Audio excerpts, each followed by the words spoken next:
Alors, les pistes que nous proposons, alors, aujourd'hui, on a un port minéralier qui est pratiquement prêt. Je pense que l'année prochaine, on devrait l'avoir.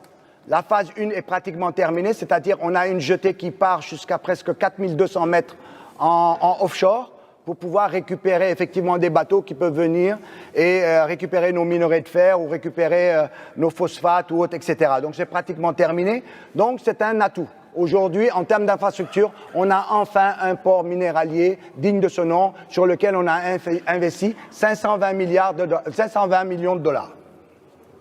Ensuite, on a la découverte du pétrole et du gaz. C'est-à-dire qu'on ne va plus penser comme il y a 100 ans. Aujourd'hui, en 2014, on sait que le Sénégal a du gaz. Il a du gaz. Qu'est-ce qu'on peut faire avec ce gaz? Donc, ce gaz est un élément nouveau qu'il faut rentrer dans la réflexion de termes de l'exploitation de notre minerai de fer notamment. Troisième point, on a de l'espace pour construire une usine sidérurgique. Ce n'est pas ce qui manque au Sénégal.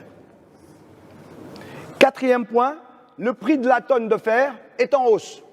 Aujourd'hui, en 2019, il est en hausse. Vous regardez partout, vous tapez sur Google, le prix de la tonne de minerai de fer, on est aux alentours de 80 $ et ça va monter. Ça ne va plus baisser pratiquement, vu les tendances mondiales, jusqu'à 35 $ la tonne comme on l'a vécu aux années 2008-2009 jusqu'en 2014.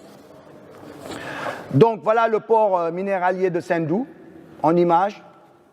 Et je pense que l'année prochaine, il est pratiquement prêt.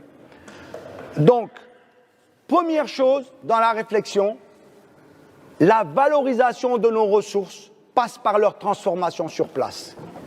Si on ne transforme pas nos ressources sur place, on ne gagnera rien du tout sur nos ressources. On favorisera que les investissements étrangers. Je vais vous donner un exemple, vous allez tout de suite être d'accord, il n'y a même pas besoin de débattre.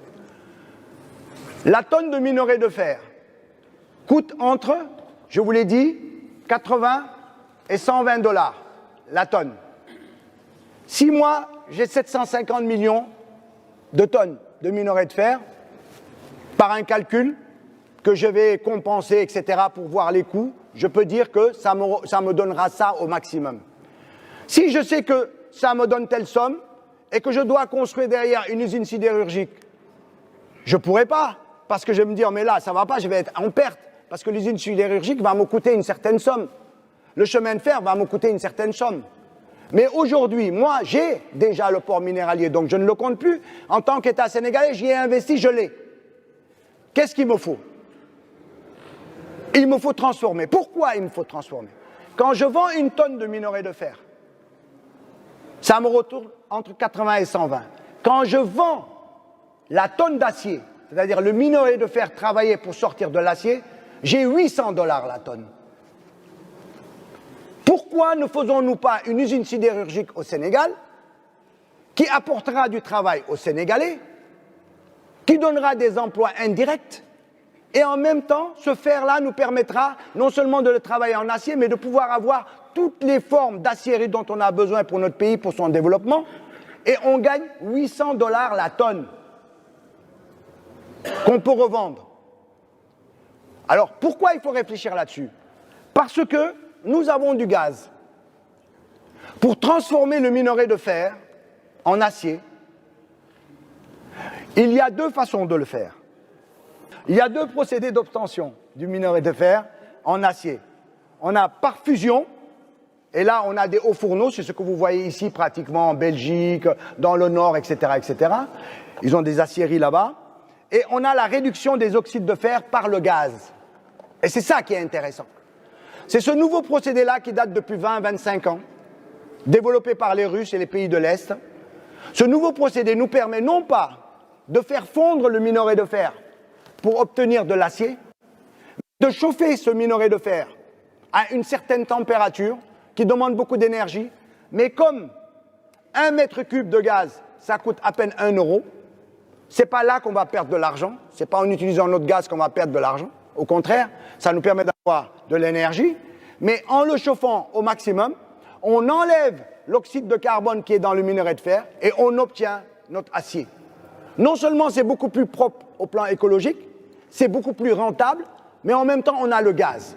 Mieux, si on réfléchit avec une vision de la sous-région, la Sierra Leone, Ils n'ont pas 750 millions de tonnes, eux.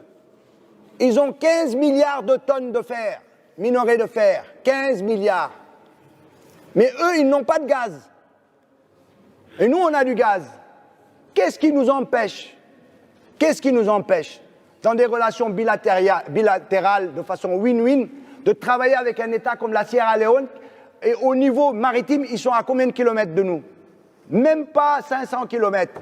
Et ils vont faire 12 000 kilomètres, 12 000, pour aller transformer ça. Ils n'y gagnent rien.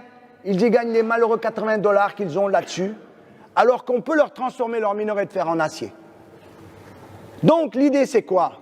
C'est de travailler dans la sous-région, en utilisant nos différentes potentialités, et de faire en sorte que nos minerais, que le prix, le coût de la tonne de minerai de fer se discute plus mais en Belgique, mais se discute dans la sous-région au niveau de l'Afrique de l'Ouest, parce que c'est nous qui avons les plus gros gisements. Et c'est comme ça qu'on s'en sortira. Et donc, ce procédé que je vais vous dire, qui est un procédé, bon ça c'est les vieux procédés, donc ça c'est les vieux, je passe, hein, je ne peux pas vous l'expliquer malheureusement, je passe vite. Donc on va dans les procédés qui aujourd'hui, ça s'appelle les procédés de réduction directe sans fusion, qui sont très rentables, pas chers à investir, et en même temps, on peut les construire en différentes tailles, c'est-à-dire une structure comme la Falémé avec 750 millions de tonnes, ça correspond vraiment, parce qu'on n'a pas 15 milliards de tonnes, mais en ayant une petite structure comme ça, à réduction directe, on peut récupérer tout notre minerai de fer là-dedans, le transformer en acier, et de façon très rentable. On a à peu près 145 $ le million de tonnes. 145 $, ça revient au niveau de cette structure de transformation, alors que si on avait utilisé la structure par fusion, ça nous coûte 273 $. Ça, c'est pas moi qui vous donne ces chiffres, c'est des chiffres qui sont validés par tous les constructeurs au niveau de cette dimension.